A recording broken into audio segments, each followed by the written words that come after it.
નમસ્કાર મિત્રો, કેમ છો? આશા કરું છું આપ સૌ કુશળ હશો. તો ચાલો શરૂ કરીએ આપણી આજની વાર્તા. આપણી આજની વાર્તાનું નામ છે પર્દાફાશ. મિનલ ઝડપથી પોતાનું કામ પતાવીને રૂમમાં આવી તો જોયું કે સૂરજ પોતાનો સામાન પેક કરી રહ્યો હતો. આવતીકાલે સવારે 10 વાગે તેની ટ્રેન હતી, તેથી તે બધા જરૂરી દસ્તાવેજો ગોઠવી રહ્યો હતો. મિનલને જોતાં જ સૂરજ બોલ્યો, મિનલ, હું મારા ડોક્યુમેન્ટ્સ મૂકી રહ્યો છું. તું મારા કપડાં વગેરે મૂકી દે તો પેકિંગ થોડું ઝડપી થઈ જશે. પછી મારે કાકાજીના ઘરે પણ જવું છે. રજાઓ આટલી જ મળે છે. હવે આટલા ઓછા દિવસોમાં જેટલા વધુ લોકોને મળું એટલું સારું. કોઈને ફરિયાદ નહીં રહે, નહીં તો ખોટી મમ્મીને મેણા મારશે કે દીકરો આવ્યો હતો અને મળી પણ ના ગયો. સૂરજની વાતો સાંભળીને મિનલ ચૂપચાપ ઊભી રહી ગઈ. તેને આમ ઊભેલી જોઈને પતિ સૂરજ તેની પત્ની મિનલને બોલ્યો, અરે, ઊભી કેમ છે? જલ્દી પેકિંગ કરાવી દે. ત્યારે જ મિનલ બોલી પડી, સૂરજ, પ્લીઝ, મારે પણ તારી સાથે આવવું છે. અહીં મારું મન નથી લાગતું. હવે તો આટલા વર્ષો પણ થઈ ગયા. પ્લીઝ મને પણ લઈ જા ને. મિનલ લગભગ આજીજી કરતા સૂરજને બોલી. તેની વાત સાંભળીને સૂરજ બોલ્યો, મિનલ, શું બાળકો જેવી વાત કરે છે તું? તું આ ઘરની વહુ છે. મમ્મીની સેવા, ઘરની બધી જવાબદારીઓ છેવટે તારે જ તો નિભાવવાની છે. તું અહીંની જવાબદારી નિભાવે છે ત્યારે જ તો હું ત્યાં શાંતિથી રહી શકું છું અને કમાઈ શકું છું. પણ તું દર વખતે બસ આ જ જીદ પકડીને બેસી જાય છે. સૂરજ પોતાનો સામાન ગોઠવતા પોતાના જ ધૂનમાં બોલતો જતો હતો. તેની વાત સાંભળીને મિનલ બોલી, સૂરજ, આપણા લગ્નને 5 વર્ષ થઈ ગયા છે. જ્યારે હું પરણીને આવી ત્યારે એક કુંવારી નણંદ અને એક દેવરના ભણતર અને લગ્નની જવાબદારી હતી, અને હવે એ બધાના પણ લગ્ન થઈ ગયા છે. દેવર નોકરીએ લાગી ગયો છે અને ઘરમાં દેરાણી મધુ પણ આવી ગઈ છે. હવે મમ્મી એકલા નથી. હવે તો લઈ જા. અરે, કેવી વાતો કરે છે તું? માની લીધું કે બંનેના લગ્ન થઈ ગયા છે, પણ હજી લગ્નનું દેવું તો માથે છે. તે પણ તો ચૂકવવાનું છે ને? અને તે પણ ત્યારે જ ચૂકવી શકાશે જ્યારે હું બહાર શાંતિથી કમાઈ શકીશ. સૂરજે પોતાની વાત રજૂ કરી. પણ મિનલ કદાચ આ વખતે સાંભળવા તૈયાર ન હતી. પછી તે બોલી, બધાની જવાબદારી નિભાવતા મારી જવાબદારી ક્યારે નિભાવશો? અને સાથે રહીને પણ તો કમાઈ શકાય છે ને? શું જે પતિ પત્ની બહાર રહે છે તે કમાતા નથી? પોતાના પરિવારની જવાબદારી નિભાવતા નથી? તેની વાત સાંભળીને સૂરજ તેની પાસે આવ્યો અને તેના ખભા પર હાથ મૂકીને બોલ્યો, મિનલ, તું મારી વાત સમજવાની કોશિશ કેમ નથી કરતી? જો તું પણ મારી સાથે આવીશ તો ખર્ચ વધી જશે. મારે મોટા ભાગના પૈસા અહીં મોકલવા પડે છે. ત્યાં તો હું એક રૂમમાં ગુજારો કરી લઉં છું અને સૂકી રોટલી ખાઈ લઉં છું. પણ તું ત્યાં આવીશ તો આપણે આપણી આખી ગૃહસ્થી વસાવવી પડશે. કેટલાક પૈસા ખર્ચ થઈ જશે. બધું કેવી રીતે થઈ શકશે? સૂરજે સમજાવ્યું. તો મિનલ બોલી, હું ઓછામાં પણ ગુજારો કરી લઈશ. હું ત્યાં નોકરી પણ કરી લઈશ. આપણે બંને મળીને કમાઈ લઈશું. સૂરજ, પ્લીઝ મને તારી સાથે લઈ જા ને. બસ કર મિનલ, કેમ નથી સમજવા માંગતી તું મારી વાતને? બસ એક જ જીદ લઈને બેસી ગઈ છે. અહીં રહીને મમ્મીની સેવા કરવામાં આખરે વાંધો શું છે તને? સૂરજ પોતાની પત્નીને બોલ્યો. આ વખતે સૂરજ થોડા કડક થતાં બોલ્યો. તેની વાત સાંભળીને મિનલ પલંગ પર હતાશ થઈને બેસતા બોલી, હું તમારી વાતોને સમજી રહી છું કે નહીં ખબર નથી, પણ તમે કદાચ સમજવા જ નથી માંગતા. લગ્ન મેં તમારી સાથે કર્યા છે. તમારી મમ્મીને દત્તક નથી લીધા, જે આખી જિંદગી. બોલતા મિનલ અટકી ગઈ અને તેની વાત સાંભળીને સૂરજ ગુસ્સામાં પગ પછાડતો રૂમની બહાર ચાલ્યો ગયો. ત્યાં મિનલ પલંગ પર બેસીને રડી પડી. 5 વર્ષ થઈ ગયા હતા લગ્નને, પણ ક્યારેય સૂરજ સાથે શાંતિથી એક પણ ક્ષણ વિતાવી શકી ન હતી. જ્યારે તે પરણીને સાસરે આવી હતી ત્યારે સાસરામાં સાસુ શર્મિલાબેન, પતિ સૂરજ, નણંદ નેહા અને દેવર રાજેશ જ હતા. પિતા ન હતા. બંને ભાઈ બહેન તે સમયે ભણી રહ્યા હતા. એકલા સૂરજ પર ઘરની પૂરી જવાબદારીઓ હતી, તેથી તે બહાર રહીને નોકરી કરતો હતો. શરૂઆતમાં જ્યારે તેણે પોતાની સાથે મિનલને લઈ જવાનો વિચાર કર્યો ત્યારે શર્મિલાબેને ના પાડી દીધી. બેટા, પહેલાં ઘરની જવાબદારી તો નિભાવ, બંને ભાઈ બહેન તારી જવાબદારી છે. આ ઘરના ખર્ચ અને તેમનું ભણતર તારી જવાબદારી છે. ઉપરથી હજી તારા લગ્નનું દેવું પણ થઈ ગયું છે. અત્યારથી જ જો વહુને પોતાની સાથે લઈ જશે તો ભલા અહીં શું ખર્ચ કરી શકશે? અને તેમ પણ થોડા દિવસ વહુને મારી સેવા તો કરી લેવા દે. પછી તો તમારે બંને આખી જિંદગી સાથે જ રહેવાનું છે ને. મમ્મીની વાત સાંભળીને સૂરજ મિનલને અહીં જ મૂકી ગયો. તે પોતાની સાથે મિનલને ન લઈ ગયો. જો કે તેની નોકરી સારી હતી અને પગાર પણ સારો હતો, પણ જવાબદારીઓને કારણે હવે તે મિનલને સાથે નહોતો લઈ જતો. વર્ષમાં એકવાર જ આવતો, તે પણ થોડા દિવસ માટે જ. તેમાં પણ ક્યારેક આ સગાને મળવા જવાનું હોય તો ક્યારેક તે સગાને મળવા જવાનું હોય, ક્યારેક કોઈક સરકારી દસ્તાવેજ તૈયાર કરાવવા જવાનું હોય. આખો દિવસ તે પોતાના પરિવાર સાથે સમય વિતાવતો. અહીં મિનલ ઘરના કામોમાં લાગેલી રહેતી. જ્યારે પણ સૂરજ ઘરે આવતો તે દિવસ તો આખા પરિવાર માટે તહેવાર જેવો હતો. બધા નવી નવી ફરમાઈશો કરવા લાગતા. મિનલ બસ તે ફરમાઈશો પૂરી કરવામાં લાગેલી રહેતી.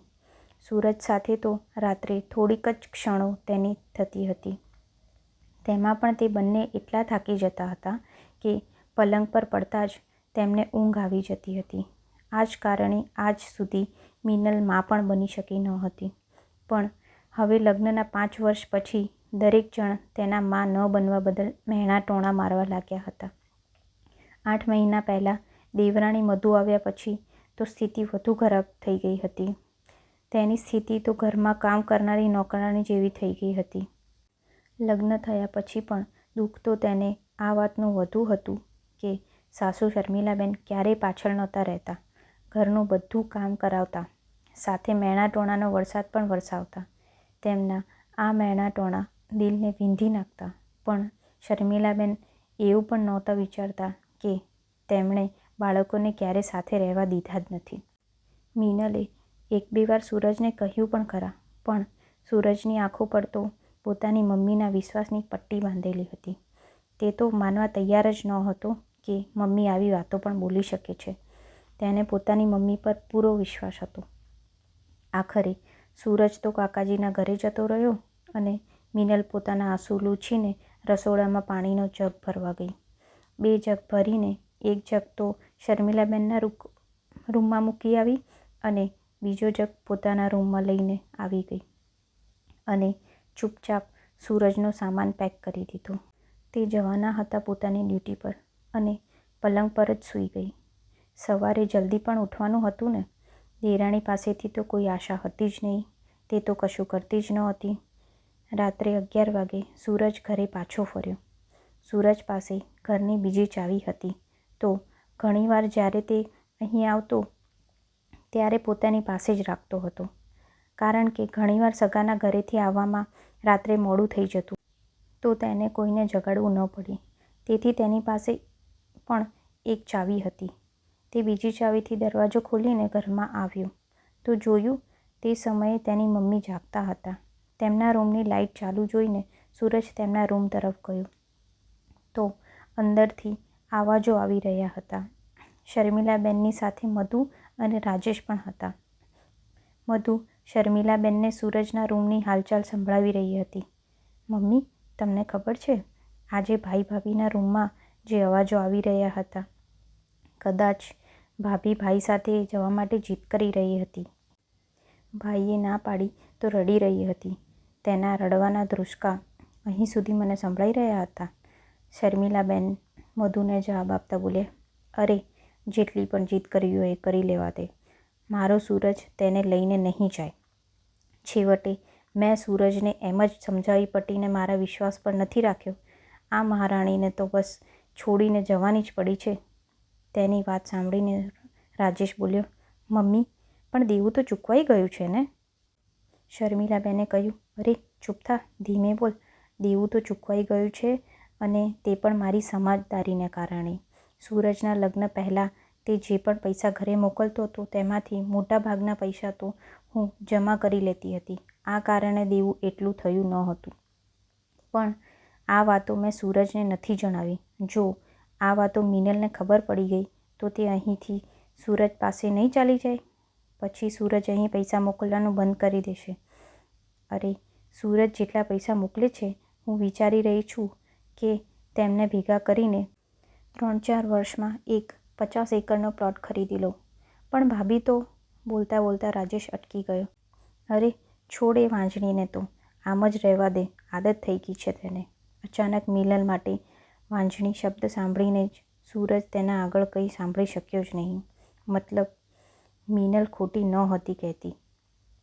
તેનો પરિવાર અને તેની જ મમ્મી આટલી સ્વાર્થી થઈ ગઈ છે કે પોતાની ખુશી માટે તેમને પોતાનો મોટો દીકરો અને વહુ દેખાયા જ નહીં. સૂરજે તેનાથી આગળ કંઈ ન સાંભળ્યું અને ચૂપચાપ પોતાના રૂમમાં આવી ગયો. રૂમમાં આવ્યો તો જોયું મિનલ સૂઈ ગઈ હતી.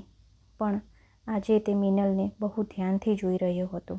તેની જવાબદારીઓ અને તેના પરિવારને કારણે બિચારીએ કેટલું બધું સહન કર્યું છે. તેથી જ કદાચ તે આટલી મોટી વાત કહી ગઈ. સાચું જ તો છે, તેને લગ્ન મારી સાથે કર્યા છે. મારી મમ્મીને કે પછી મારા પરિવારને દત્તક થોડી લીધા હતા, જે આટલું બધું ખોટું સહન કરી રહી હતી. તે પણ ત્યારે જ્યારે તેનો પતિ આટલું દમ રાખે છે કે આખા પરિવારની જવાબદારી તે ઉઠાવી શકે છે. હવે હું તેની સાથે ખોટું નહીં થવા દઉં. છેવટે આ પણ તો મારી જ જવાબદારી છે. આ ઘરમાં મારા સાથે મારો હાથ પકડીને આવી હતી અને મેં તેને જ છોડી દીધી. કંઈક વિચારીને સૂરજ સૂઈ ગયો. સવારે મિનલ પોતાના રોજિંદા સમયે ઉઠી અને પોતાના રોજબરોજના કામમાં લાગી ગઈ. જ્યારે સૂરજની આંખ ખુલી તો તેણે મિનલને બોલાવી અને પોતાનો સામાન પેક કરવા માટે કહ્યું. પહેલાં તો મિનલ નવાઈ પામીને તેને જોવા લાગી, પણ પછી ખુશી ખુશી પોતાનો સામાન પેક કરવા લાગી. જ્યારે શર્મિલાબેનની આંખ ખુલી તો જોયું મિનલ રસોડામાં ન હતી. તો તેને રૂમમાં શોધતા આવીને જોયું તો મિનલ પોતાનો સામાન પેક કરી રહી હતી. આ જોઈને શર્મિલાબેન વહુને કહે છે, અરે વહુ, તું તારો સામાન કેમ પેક કરી રહી છે? જઈ તો સૂરજ રહ્યો છે, તું નહીં. પણ મિનલ કંઈક જવાબ આપે તે પહેલાં જ સૂરજે કહ્યું, નહીં મમ્મી, આ વખતે મિનલ પણ મારી સાથે જઈ રહી છે. હું તેને પોતાની સાથે જ લઈ જઈ રહ્યો છું. તેની વાત સાંભળતા જ પોતાના અરમાનો પર પાણી ફરતા જોઈને શર્મિલાબેન બોલ્યા, અરે પણ આમ કેવી રીતે? તારી જવાબદારીઓ? સૂરજ મમ્મીને બોલ્યો, મારી જવાબદારી પૂરી થઈ ગઈ છે મમ્મી. બંને ભાઈ બહેનોને ભણાવી ગણાવીને તેમના લગ્ન કરાવી ચૂક્યો છું અને હવે રાજેશ પણ પોતાના પગ પર ઊભો થઈ ચૂક્યો છે. હવે તો તે ઘરની જવાબદારી નિભાવી શકે છે ને? અને રહી થોડા ઘણા દેવાની, તો હવે થોડી ઘણી જવાબદારી રાજેશને પણ નિભાવી લેવા દો. પણ તો આમ કેવી રીતે પોતાની જવાબદારીથી ભાગી શકે છે? શર્મિલાબેન બસ આટલું જ બોલી શક્યા હતા. સૂરજે પાછળ ફરીને કહ્યું, હું મારી કોઈ જવાબદારીથી ભાગ્યો નથી મમ્મી. ગઈ રાત્રે હું તમારી વાતો સાંભળી ગયો છું. હું તેને હવે ફરીથી નથી કહેવા માંગતો. મેં મારી બધી જવાબદારી પૂરી કરી લીધી છે અને એક પિતાની જેમ પોતાના ભાઈ બહેનની બધી જવાબદારીઓ ઉઠાવી છે. પોતે હેરાન થઈ ગયો પણ ક્યારેય કચવાટ નથી કર્યો. હવે મારી જવાબદારી મારી પત્ની પ્રત્યે છે, તો તેને પણ નિભાવવા દો. તમારી એક વહુ બીજી પણ છે, તેને પણ હવે તમારી સેવા કરવા દો. અને સૌથી મોટી વાત મમ્મી, મારી પત્ની વાંઝણી નથી.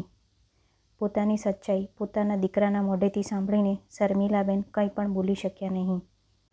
જાણી ચૂક્યા હતા કે હવે તે કોઈ પણ હાલતમાં સૂરજને રોકી શકતા નથી અને ન તો મિનલને હવે રોકવાની છે. છેવટે વહુ પર મેણા ટોણાનો વરસાદ વરસાવીને તેમણે પોતાનું મન પોતે જ ઘટાડી દીધું હતું. છેવટે 5 વર્ષની તપસ્યા પછી મિનલ પોતાના પતિ સૂરજ સાથે પોતાની ગ્રહસ્થી વસાવવા માટે રવાના થઈ ગઈ. પાછળ શર્મિલાબેન પાસે પસ્તાવા સિવાય કોઈ રસ્તો ન હતો. આ વાર્તા તમને કેવી લાગી મિત્રો? કમેન્ટમાં લખીને જરૂર જણાવજો. જો વાર્તા ગમી હોય તો મારી ચેનલને લાઈક, શેર અને સબસ્ક્રાઈબ જરૂરથી કરજો. પછી મળીશું મિત્રો આગલી વાર્તામાં. આ વિડીયો જોવા બદલ આપનો ખૂબ ખૂબ આભાર.